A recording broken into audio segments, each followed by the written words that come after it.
Sebelum cerita ini dimulai, luangkan sejenak waktumu. Jika kamu menyukai cerita-cerita penuh makna tentang kehidupan rumah tangga, pengkhianatan, dan karma yang tak pernah salah alamat, jangan lupa subscribe channel ini. Tekan tombol like dan tuliskan pendapatmu di kolom komentar. Dukungan kecil darimu sangat berarti agar channel ini terus menghadirkan kisah-kisah terbaik untuk menemani harimu. Dan satu pertanyaan untukmu. Sudah sampai bagian mana kamu mendengarkan cerita ini? Tulis di komentar ya. Sekarang, mari kita mulai ceritanya. Tidak semua rumah tangga hancur karena kekurangan. Ada yang runtuh justru saat kemewahan datang tanpa rasa syukur. Kisah ini tentang seorang pria bernama Arman Wijaya dan seorang perempuan yang pernah menjadi istrinya, Ratna. Di mata banyak orang, Arman hanyalah pengusaha biasa. Ia tidak gemar pamer, tidak suka bicara berlebihan, dan selalu tampil sederhana. Setiap pagi ia berangkat bekerja, dan hampir setiap malam pulang dalam keadaan lelah. Namun satu hal yang tak pernah ia lupakan adalah senyum ketika membuka pintu rumah. Di awal pernikahan, hidup Arman dan Ratna jauh dari kata mewah. Mereka pernah tinggal di rumah kontrakan sempit. Hanya ada satu motor tua yang sering mogok. Makan seadanya, namun tertawa bersama. Ratna saat itu adalah istri yang hangat. Ia menemani Arman saat usaha masih jatuh bangun, menguatkan ketika proyek gagal, dan menggenggam tangan Arman ketika dunia terasa berat. Namun waktu, uang, dan kenyamanan seringkali menguji hati manusia. Ketika usaha Arman mulai berkembang pesat, ketika uang datang lebih mudah, dan ketika rumah besar berdiri megah, Ratna berubah. Perubahan itu tidak datang tiba-tiba. Ia datang perlahan, tanpa disadari. Ratna mulai sering mengeluh, mulai membandingkan hidupnya dengan orang lain, mulai merasa kurang padahal sudah lebih dari cukup. Sementara Arman justru bekerja semakin keras. Ia mengambil lebih banyak proyek, menghadiri rapat hingga larut malam, sering bepergian keluar kota bahkan luar negeri. Namun Arman tetaplah Arman. Ia tidak pernah menceritakan jabatan aslinya. Ia tidak pernah mengatakan bahwa dirinya adalah komisaris utama dari sebuah grup bisnis besar yang menaungi banyak perusahaan. Bagi Arman, cinta tidak seharusnya berdiri di atas jabatan. Sayangnya Ratna mulai memandang suaminya bukan sebagai pasangan hidup, melainkan sebagai mesin uang. "Kenapa kamu tidak bisa memberiku hidup yang lebih baik?" ucap Ratna suatu malam dengan nada tajam.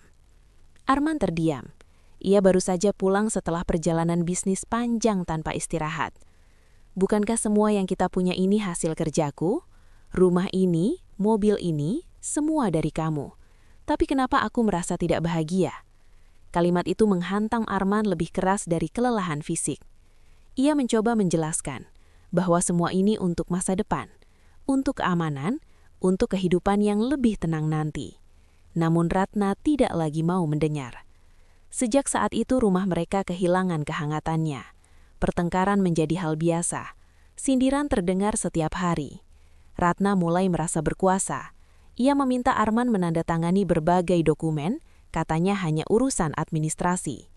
Arman yang terlalu percaya menandatangani tanpa membaca dengan teliti. Ia tidak tahu bahwa satu persatu aset mulai berpindah tangan. Ratna merasa dirinya pintar, merasa telah menguasai segalanya. Dan tanpa Arman sadari, perempuan yang dulu menemaninya dari nol, pelan-pelan sedang mendorongnya menuju kehancuran. Di titik inilah, kisah ini benar-benar dimulai. Sebuah kisah tentang keserakahan, pengkhianatan, dan karma yang menunggu waktunya sendiri. Hari-hari Arman berlalu dalam diam. Ia masih berangkat pagi, masih pulang malam, masih duduk di meja makan yang sama. Namun ada satu hal yang berubah. Ratna tak lagi menunggu. Ia sibuk dengan ponselnya, sibuk dengan dunia barunya, sibuk dengan angan-angan yang tak pernah puas. Arman menyadari perubahan itu, tapi ia memilih menahan diri. Bukan karena tidak tahu, melainkan karena berharap. Berharap Ratna akan kembali menjadi perempuan yang dulu ia cintai. Namun harapan seringkali kalah oleh kenyataan. Ratna mulai mengatur segalanya. Ia mengatur keuangan, mengatur aset, bahkan mengatur keputusan Arman. "Kamu terlalu lelah untuk mikir," katanya suatu hari. "Serahkan saja urusan rumah dan uang ke aku." Arman menatapnya sejenak, lalu mengangguk. Bukan karena ia bodoh, tapi karena ia percaya. Sejak saat itu, Ratna merasa berada di atas angin. Ia memiliki kartu ATM, buku tabungan, bahkan akses ke dokumen-dokumen penting. Ia mulai mencatat, menghitung, dan memisahkan mana yang menurutnya milik Arman dan mana yang ia klaim sebagai miliknya. Tanpa disadari Arman, Ratna mulai menyiapkan jalan keluar. Ia berkonsultasi dengan pengacara. Ia bertanya tentang pembagian harta, tentang cara mengamankan aset sebelum perceraian. Setiap malam, Ratna pulang dengan wajah dingin. Tak ada lagi sapaan hangat. Tak ada lagi tanya kabar. Arman mencoba berbicara. "Ada apa dengan kita?" tanyanya suatu malam. "Kita berubah." Ratna tertawa kecil, sinis. "Berubah? Tidak, aku hanya sadar siapa diriku sekarang." Kalimat itu menggantung di udara. Arman tidak bertanya lebih jauh. Hari demi hari, tekanan semakin terasa. Ratna semakin sering merendahkan Arman, membandingkannya dengan suami orang lain, dengan pengusaha yang lebih terkenal, dengan pria yang lebih royal. "Kamu itu kerjanya apa sih sebenarnya?"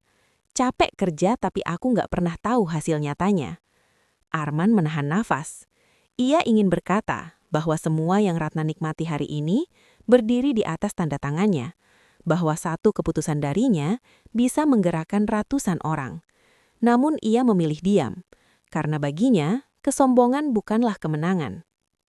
Suatu hari, Ratna membawa setumpuk berkas dan meletakkannya di meja. "Tanda tangani ini," katanya singkat.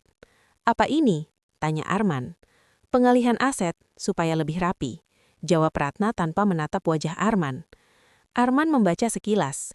Ia melihat namanya. Ia melihat tanda tangannya dibutuhkan. Namun yang tidak ia tahu, beberapa halaman di belakang adalah jerat. Ia menandatangani. Saat pena itu menyentuh kertas, Ratna tersenyum tipis. Senyum yang bukan lagi senyum istri. Sejak hari itu, Ratna berubah drastis. Ia semakin berani, semakin kasar, semakin terang-terangan meremehkan Arman. "Kamu itu nggak ada apa-apanya tanpa aku," katanya suatu pagi. "Kalau bukan karena aku, kamu nggak bakal sampai sejauh ini." Kata-kata itu menghantam Arman seperti tamparan. Namun Arman tetap tenang. Ia memilih diam. Ia memilih menunggu. Karena ia tahu setiap sandiwara pasti ada akhirnya. Beberapa minggu kemudian, Ratna mengundang orang-orang ke rumah. Teman-temannya, keluarganya, bahkan seorang pria yang Arman tak kenal. Di depan semua orang itu, Ratna berdiri dengan percaya diri. "Aku ingin semua orang tahu," katanya lantang, "bahwa mulai hari ini, aku dan Arman sudah tidak satu jalan." Arman terkejut. "Ratna, kita belum bicara." "Tidak perlu, semua sudah selesai." Ia menyerahkan sebuah map ke tangan Arman. "Ini surat cerai," katanya dingin. "Dan ini bukti bahwa semua aset sudah menjadi milikku." Ruangan menjadi sunyi. Arman membuka map itu perlahan, membaca setiap lembar dengan wajah datar. Orang-orang menunggu reaksinya, menunggu amarah, menunggu teriakan. Namun yang terjadi justru sebaliknya. Arman tersenyum kecil, bukan senyum kalah, bukan senyum putus asa, melainkan senyum orang yang akhirnya paham segalanya. "Aku mengerti, kalau itu keputusanmu," ucap Arman tenang. Ratna terkejut. Ia mengira Arman akan memohon, menangis, atau marah. Namun Arman berdiri, mengambil koper kecil yang sudah lama ia siapkan, dan melangkah menuju pintu. "Mulai hari ini," kata Ratna dengan suara meninggi, "rumah ini bukan lagi milikmu." Arman berhenti sejenak, menoleh, menatap Ratna untuk terakhir kalinya. "Jaga baik-baik semua yang kamu ambil, karena tidak semua harta membawa keberkahan." Pintu tertutup. Dan sejak saat itu, Ratna merasa telah menang segalanya. Ia tidak tahu bahwa di luar sana, Arman sedang bersiap membuka babak yang sama sekali baru. Babak di mana kebenaran akan muncul dan keserakahan akan mulai membayar harganya. Hari-hari pertama setelah Arman pergi, Ratna merasa hidupnya sempurna. Ia bangun siang tanpa gangguan, belanja tanpa berpikir, mengundang teman-temannya ke rumah besar yang kini sepenuhnya ia kuasai. "Sekarang aku benar-benar merdeka," katanya bangga, "tanpa laki-laki yang hanya tahu kerja dan pulang larut malam." Orang-orang di sekelilingnya memuji, mengagumi keberaniannya, menganggap Ratna sebagai perempuan hebat yang berhasil mengambil alih hidupnya sendiri. Ratna menikmati setiap pujian itu. Namun perlahan, sesuatu terasa berbeda. Transfer uang yang biasanya lancar mulai tersendat. Beberapa proyek yang dijanjikan menghasilkan keuntungan besar mendadak tertunda tanpa kejelasan. Telepon dari mitra bisnis mulai jarang masuk. Awalnya Ratna menganggap itu biasa. Mungkin cuma fase, pikirnya. Namun hari demi hari masalah terus berdatangan. Surat tagihan menumpuk. Pajak yang belum dibayar mulai ditagih. Beberapa rekening mendadak dibekukan untuk pemeriksaan. Ratna panik. Ia menghubungi orang-orang yang dulu sering datang ke rumahnya. Namun satu persatu panggilan itu tidak diangkat. Teman yang dulu tertawa bersamanya kini menghilang. Pengacara yang dulu ramah mulai berbicara dingin. Ratna mulai merasa takut.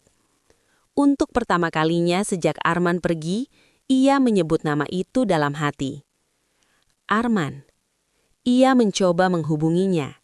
Sekali, 2 kali, puluhan kali. Tak ada jawaban. Sementara itu, di tempat lain, Arman duduk tenang di ruang rapat besar. Meja panjang mengkilap. Layar presentasi menampilkan grafik dan laporan keuangan. Semua mata tertuju padanya. "Mulai hari ini," ucap Arman dengan suara tegas namun tenang, "kita tarik seluruh dukungan dari proyek-proyek yang tidak sesuai prosedur." Para direksi mengangguk. Tak ada yang membantah. Arman tidak perlu marah. Ia hanya perlu memutus aliran. Dan efeknya mulai terasa. Ratna dipanggil ke bank, dipanggil ke kantor pajak, dipanggil ke rapat yang tidak pernah ia pahami isinya. Ia datang dengan pakaian mahal, namun wajahnya tegang. "Maaf Bu," kata seorang pegawai bank. "Beberapa aset Ibu sedang dalam pengawasan." "Pengawasan apa?" Ratna meninggi. "Ini semua milikku." Pegawai itu menatapnya sopan. "Secara administratif, iya. Tapi secara struktural, banyak aset ini bergantung pada keputusan komisaris utama." Ratna terdiam. "Siapa komisaris utamanya?" Tanyanya pelan dengan jantung berdegup kencang. Pegawai itu menyebut satu nama. Arman Wijaya. Dunia Ratna seakan berhenti berputar. Ia tertawa kecil, mencoba menyangkal. Tidak mungkin, dia cuma... Kalimatnya terhenti. Potongan-potongan masa lalu berputar di kepalanya. Sikap tenang Arman, keengganannya pamer, kekuasaan yang tak pernah ia ceritakan. Ratna gemetar. Ia segera menuju kantor pusat perusahaan yang namanya sering disebut Arman dulu, namun tak pernah ia perhatikan. Gedung tinggi itu berdiri megah, penjagaan ketat, orang-orang berjas rapi berlalu lalang. Ratna mencoba masuk dengan percaya diri. Namun di lobi, seorang satpam menghentikannya. "Maaf Bu, ada keperluan apa?" "Saya mau bertemu Arman Wijaya," jawab Ratna. Satpam itu menatapnya sejenak lalu berkata sopan. "Apakah Ibu punya janji dengan Bapak Komisaris Utama?" Ratna beku. Kata-kata itu menghantam lebih keras dari tamparan. Komisaris Utama. Ia dipersilahkan menunggu. Di ruang tunggu itu, Ratna melihat papan besar berisi struktur perusahaan. Foto Arman terpampang jelas di posisi tertinggi. Nama yang dulu ia rendahkan kini berdiri di puncak. Pintu ruang rapat terbuka. Arman keluar, diikuti para direksi. Wajahnya tenang, berwibawa, dan sama sekali tidak terlihat sebagai pria yang pernah ia usir dengan koper kecil. Ratna berdiri dengan tubuh gemetar. "Arman," panggilnya pelan. Arman menoleh. Tatapan mereka bertemu. Tak ada amarah di mata Arman, tak ada senyum kemenangan. hanya ketenangan orang yang sudah berdamai dengan masa lalu. Ratna melangkah mendekat. "Aku tidak tahu," katanya bertabah. "Aku benar-benar tidak tahu siapa kamu sebenarnya." Arman menatapnya beberapa detik lalu menjawab pelan. "Aku tidak pernah menyembunyikan diriku. Kamulah yang berhenti melihatku." Kalimat itu menusuk Ratna sampai ke relung terdalam. "Apa semua ini?" Ratna menelan ludah. "Adalah balasan darimu?" Arman menggeleng perlahan. "Tidak, ini bukan balas dendam. Ini hanya akibat dari pilihanmu sendiri." Ratna tak sanggup berdiri. Kakinya lemas. Dunia yang ia bangun dari keserakahan mulai runtuh di hadapannya. Dan di titik inilah, Ratna sadar bahwa ia telah kehilangan segalanya. Sejak hari itu, hidup Ratna berubah sepenuhnya. Tidak ada lagi rumah besar. Tidak ada lagi pesta. Tidak ada lagi orang-orang yang memanggilnya dengan nada kagum. Yang tersisa hanyalah keheningan. Aset-aset yang dulu ia banggakan satu persatu disita. Rekening dibekukan. Kendaraan ditarik. Rumah mewah yang dulu ia klaim sebagai simbol kemenangan dilelang tanpa bisa ia cegah. Ratna pindah ke sebuah rumah kontrakan kecil di pinggir kota. Dindingnya tipis. Atapnya sering bocor. Tidak ada pendingin ruangan. Tidak ada pembantu. Malam-malamnya dipenuhi suara hujan dan tangisan sendiri. Di tempat itu, Ratna sering duduk sendirian, menatap kosong ke arah pintu. Pintu yang dulu selalu dibuka Arman dengan senyum lelah namun tulus. Kini, pintu itu tidak pernah diketuk siapapun. Ratna mencoba bekerja, namun ia tidak punya keahlian. Ia tidak pernah benar-benar bekerja selama ini. Ia melamar ke sana kemari, ditolak, diremehkan, dipandang sebelah mata. Dunia yang dulu ia pandang rendah, kini memandangnya lebih rendah lagi. Setiap malam, Ratna dihantui kenangan. Tentang Arman yang pulang larut namun tetap bertanya, apakah ia sudah makan? Tentang Arman yang menahan lelah demi masa depan? Tentang Arman yang tak pernah meninggikan suara, bahkan ketika dihina. Ratna menangis. Untuk pertama kalinya, ia sadar, bukan Arman yang gagal sebagai suami, melainkan dirinya yang gagal sebagai istri. Ia menyadari satu hal yang menyakitkan. Arman tidak pernah pelit. Arman hanya berhati-hati. Bukan karena tidak cinta, tetapi karena ia memikirkan hari esok. Hari demi hari Ratna semakin terpuruk. Ia jatuh sakit. Tubuhnya lemah. Namun tak ada yang menjenguk. Di ponselnya, hanya ada satu nama yang ingin ia hubungi. Arman. Ia ragu. Ia malu. Namun rasa putus asa lebih besar dari harga diri. Ratna memberanikan diri. Ia datang ke gedung perusahaan itu lagi. Kali ini bukan dengan pakaian mahal. Bukan dengan kepala tegak. Ia datang dengan wajah pucat dan mata sembab. Berjam-jam ia menunggu di lobi. Duduk diam. Menunduk. Orang-orang berlalu lalang tanpa memperhatikannya. Akhirnya, Arman keluar dari lift. Ratna berdiri perlahan. Langkahnya gemetar. Arman, suaranya parau. Arman berhenti. Ia menoleh. Melihat Ratna berdiri di hadapannya. Perempuan yang dulu mengusirnya, kini terlihat rapuh dan asing. "Boleh kita bicara?" tanya Ratna dengan suara hampir tak terdengar. Arman mengangguk, bukan karena iba, tapi karena ia manusia. Mereka duduk berhadapan di ruang kecil. Tidak ada jarak kekuasaan, tidak ada kursi mewah. Hanya dua orang dengan masa lalu yang berat. Ratna menunduk. Air matanya jatuh satu persatu. "Aku salah," ucapnya lirih. "Aku serakah. Aku buta. Aku mengira uang adalah segalanya." Arman diam. "Aku tidak tahu siapa kamu sebenarnya. Tapi seharusnya itu tidak penting. Aku seharusnya mencintaimu sebagai suamiku, bukan sebagai hartamu." Tangannya gemetar. "Aku kehilangan semuanya, Arman," katanya. "Dan aku pantas mendapatkannya." Arman menarik nafas panjang. "Aku tidak pernah berniat menghancurkanmu," ucapnya tenang. "Aku hanya berhenti melindungimu." Ratna menangis semakin keras. "Apa tidak ada kesempatan kedua?" tanyanya dengan suara penuh harap. Arman menatap Ratna lama. Tatapan yang tidak marah, tidak juga penuh cinta. Hanya keputusan. Kesempatan kedua seharusnya diberikan saat kesalahan pertama belum diulang berkali-kali.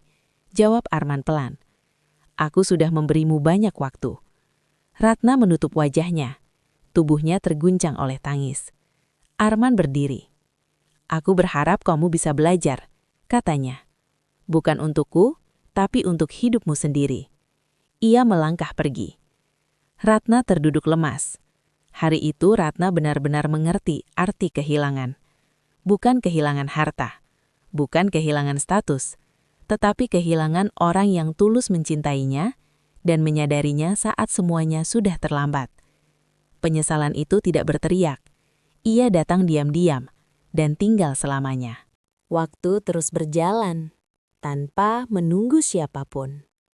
Bagi Arman, hari-hari setelah perpisahan bukanlah tentang kemenangan. Ia tidak merasa menang karena Ratna jatuh. Ia hanya merasa selesai. Selesai dengan luka, selesai dengan penjelasan, dan selesai dengan menunggu seseorang berubah. Arman kembali menjalani hidupnya dengan tenang. Ia bekerja seperti biasa, mengambil keputusan besar tanpa suara keras, menjalankan perusahaan dengan prinsip yang ia pegang sejak awal. Namun satu hal berubah, ia tidak lagi menutup diri. Arman bertemu dengan seorang perempuan sederhana bernama Alia. Perempuan itu tidak pernah bertanya berapa jumlah harta Arman, tidak tertarik pada jabatan. Tidak juga memaksa untuk terlihat lebih dari yang seharusnya. Alia hanya bertanya satu hal. Apakah kamu baik-baik saja hari ini? Pertanyaan sederhana, yang dulu jarang Arman dengar. Hubungan mereka tumbuh perlahan, tanpa pamer, tanpa tuntutan, tanpa sandiwara. Hingga akhirnya Arman kembali membangun rumah tangga, kali ini dengan fondasi yang kuat, kepercayaan, dan rasa syukur. Arman hidup bahagia, bukan karena kekayaan, tetapi karena kedamaian. Sementara itu, hidup Ratna berjalan di jalur yang berbeda. Ia bangun pagi untuk bekerja serabutan, membersihkan rumah orang lain, menyetrika pakaian yang bukan miliknya, menghitung receh demi kebutuhan sehari-hari. Setiap langkah terasa berat, setiap nafas membawa penyesalan. Di sela kesibukannya, Ratna sering berhenti sejenak, menatap tangannya sendiri. Tangan yang dulu dihiasi perhiasan mahal, kini kasar dan lelah. Ia tidak menyalahkan siapapun, tidak lagi menyalahkan Arman, tidak menyalahkan dunia. Ia tahu semua ini adalah akibat dari pilihannya sendiri. Ratna belajar hidup dalam diam, menelan rasa malu, menjalani hari dengan satu teman setia. Ingatan tentang lelaki yang pernah mencintainya dengan tulus, lelaki yang ia usir saat hatinya dipenuhi keserakahan. Terkadang, Ratna mendengar kabar tentang Arman dari jauh, tentang perusahaannya yang semakin berkembang, tentang kehidupan barunya yang damai. Ia tidak iri, ia hanya menunduk. Karena kini ia paham bahwa kebahagiaan tidak selalu tentang memiliki, melainkan tentang menjaga. Pada suatu sore, Ratna duduk di depan kontrakannya. Matahari tenggelam perlahan, angin berhembus pelan. Ia berbicara pada dirinya sendiri. Seandainya dulu aku lebih bersyukur. Namun hidup tidak mengenal kata seandainya. Yang ada hanyalah hari ini, dan pelajaran yang harus dibayar mahal. Cerita ini bukan tentang pria yang membalas dendam, bukan pula tentang perempuan yang jatuh miskin. Ini adalah kisah tentang pilihan. Tentang bagaimana cinta bisa mati bukan karena kurang, tetapi karena tak pernah merasa cukup. Tentang bagaimana seseorang bisa kehilangan segalanya, bukan karena tak diberi, melainkan karena tak tahu kapan harus berhenti meminta. Dan tentang satu kebenaran yang tak pernah berubah, bahwa karma tidak perlu tergesa-gesa. Ia selalu datang tepat waktu. Jika cerita ini menyentuh hatimu, jadikan ia pengingat. Rawat orang yang tulus mencintaimu. Hargai mereka yang berjuang dalam diam. Dan jangan biarkan keserakahan merusak apa yang sudah Tuhan titipkan. Karena saat semua telah pergi, penyesalan akan datang, tanpa bisa diusir kembali.